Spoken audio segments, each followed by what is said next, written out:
would change, and maybe they'd take up the cross high again. The valley of grace was never the same after he had died. The love that refines.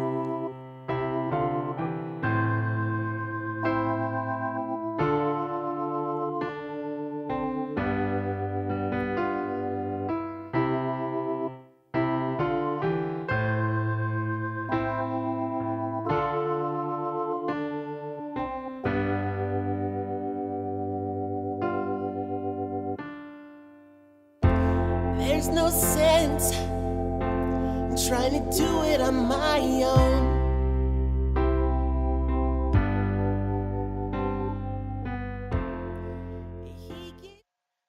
Good afternoon and welcome to Healing Our Brokenness. And today we are recording episode 19 entitled Anxiety. Picture this scene. I was in 7th grade, and at the time I enjoyed competing in oratorical contests for fun. However, because my mother was a single parent and had to work, she was never able to come to see me compete. I should have been grateful that she was working. However, I got caught up on her being there to see me perform. She finally decided to come. However, she didn't forewarn me. I was on the stage and she came in a couple of minutes after I approached the stage, waving to me to show me that she was there. And my mind went blank right after the first few lines. I could hear my words trembling, and I could feel my whole body shaking intensely on the inside and on the outside. I was horrified. She hadn't done anything wrong, but my lack of preparedness for her coming totally threw me for a loop. When we hear the word anxiety, all kinds of thoughts come to our mind. Anxiety is normal in some cases. For example, recently I was waiting for the test results to come back from a mammogram. And as I was listening to the person on the phone, I became anxious as I proposed what her words would be and then how I would react to the news. Anxiety can sneak upon us as we get ready to take a test. It can cause us to forget everything that we were going to say. And it can be very much so debilitating. This type can often be hereditary, and it would fall under the column of an anxiety disorder, which means that if our grandparents and parents have suffered from anxiety disorder, then there is a high chance that we could be dealing with the same issue. When we suffer from this kind of anxiety, it is something that we have no control over. There is, however, another kind of anxiety that I'm going to discuss. And this type of anxiety is from the things that we place on ourselves. Examples of this is trying to fix problems that we have no control over. We try to control our adult children and the mistakes that they make in their lives. We try to control whether or not people will accept or reject our uniqueness. We try to control whether the job that we've had for over 15 years will be the job that we retire from. We try to control the discipline that God gives to a family member or friend in regard to their sin. And in the process of all of this, we began to enable the individual. When we try so hard to control, it only makes us more out of control. This eagerness to control creates an addiction within itself. This is what the devil doesn't tell us. We don't know until it's too late. Another type of anxiety that we place on ourselves is that of making changes for the sake of coming out of vicious cycles. For example, Stacy notices that she has an anxiety attack every morning in regard to getting out the door and getting to work. Reasoning. Every morning, Stacy stays in bed until 30 minutes before it's time to leave to go to work. She has to rush to put makeup on, get her breakfast, and pack her lunch. Stacy knows what is behind this problem, but she fails to make the changes. Stacy is self-sabotaging. Scheduling is another type of self-inflicted anxiety. And this is the area that I myself am guilty of and starting to make progress in a little bit at a time. We pile as much as we can in at any given day. The more things we keep adding to that list, the more things will be added to our list of anxiety. The first thing that we don't consider is exactly how long will it take to get each thing done. There are only so many hours in each day. If we work outside the home, then those hours are even shorter. And unless we are God, there is no way that we can get all those things done, but we try. And sometimes it's impossible to get those things done, but we have used our time up spending hours on social media or doing a little bit too much relaxing. Self-care is good, but sometimes that can also, an excessive amount of that can lead to laziness. And we're only starting up a vicious cycle all over again. The last type of anxiety that I would like to discuss is that of trauma-induced anxiety. And unfortunately, this kind is one that I am very familiar with. One kind of trauma anxiety is created from having to be in hypervigilant mode all the time. The other part of trauma anxiety that I have noticed for myself is that I might have a flashback or a trigger of something. Then what happens is that my mind may start to think about the details and feelings that this event caused. I push the thought away, thinking that maybe it is unimportant, only to realize later when it resurfaces and continues to occupy my emotional and mental space that it is something that I need to deal with. However, since trauma wants to be in control, it will cause you to start self-protecting and then rationalizing why you shouldn't talk about this particular thing. You think you've somehow outsmarted trauma, but it outsmarts you.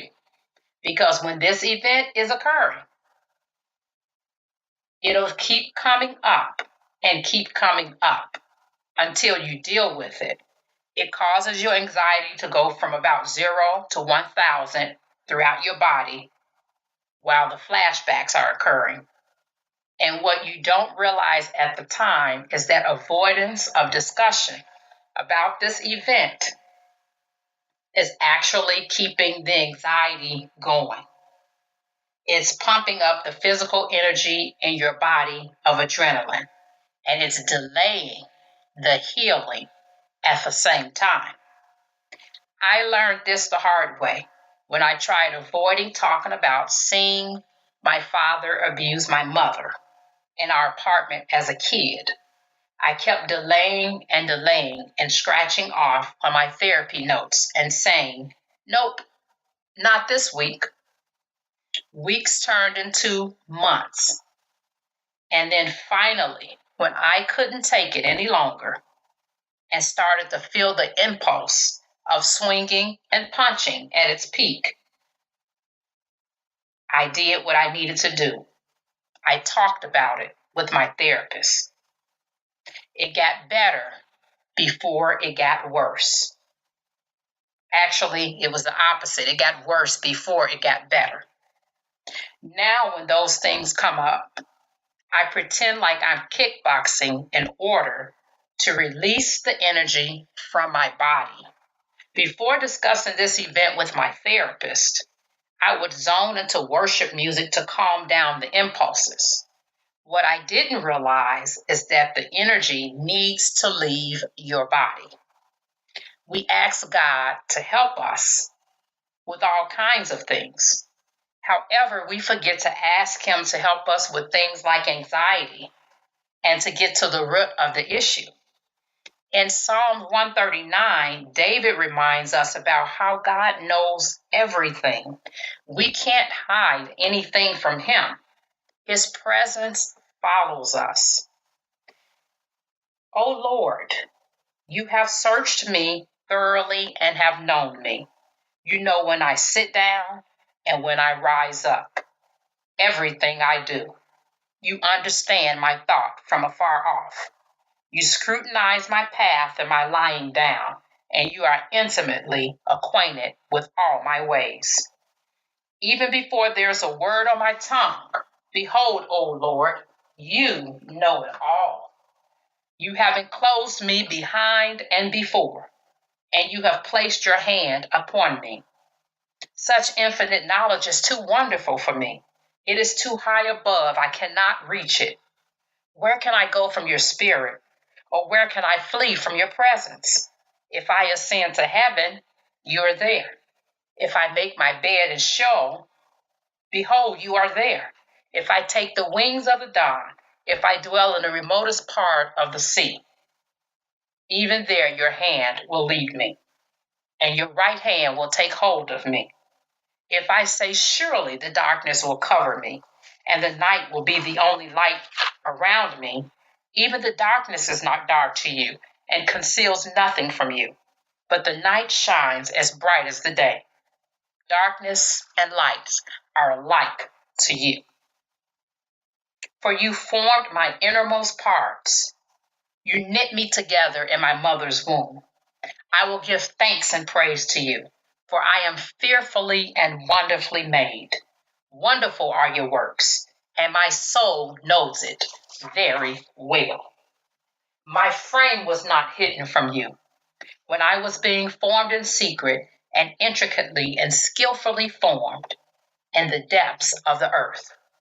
Your eyes have seen my unformed substance, and in your book were all written the days that were appointed for me, when as yet there was not one of them even taking shape. How precious also are your thoughts to me, O God. How vast is the sum of them. If I could count them, they would outnumber the sand. When I awake, I am still with you. Oh, that you would kill the wicked, O God. Go away from me, therefore, men of bloodshed, for they speak against you wickedly. Your enemies take your name in vain. Do I not hate those who hate you, O Lord? And do I not loathe those who rise up against you? I hate them with perfect and utmost hatred. They have become my enemies. Search me, O God, and know my heart. Test me and know my anxious thoughts, and see if there is any wicked or hurtful way in me, and lead me in the everlasting way. What are some helpful ways to reduce anxiety? Taking a deep breath in and out, meditating, listening to worship music, prayer, exercise, fresh air, drinking plenty of water, walking to the beach, sinking your feet in the sand, watching the ripple of waves. Sometimes all of the above plus medicine. I pray that you have heard something here today that has been helpful. Thank you once again for listening to Healing Our Brokenness. Have a very good night and God bless. More than I could have known.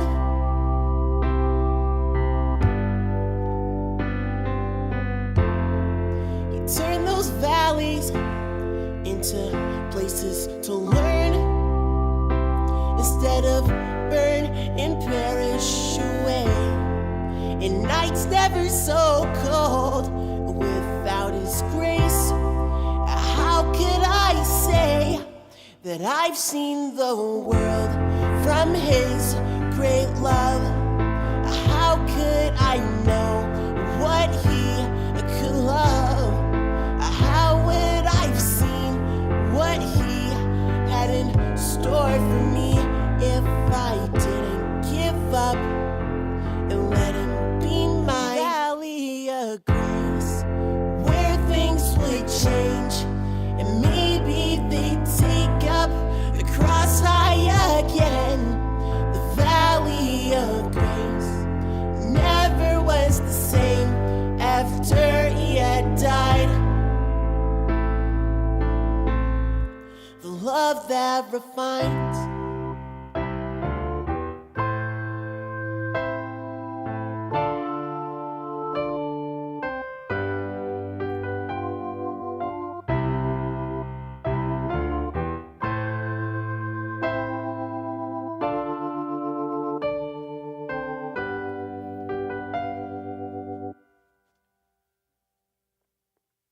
So much I wish I could give back, but I'm not intact to be sharing all of that. You took the price to give me that life, and now it's never gonna fade away. When I see I need more of Him, He whispers the sweetest of mercies upon my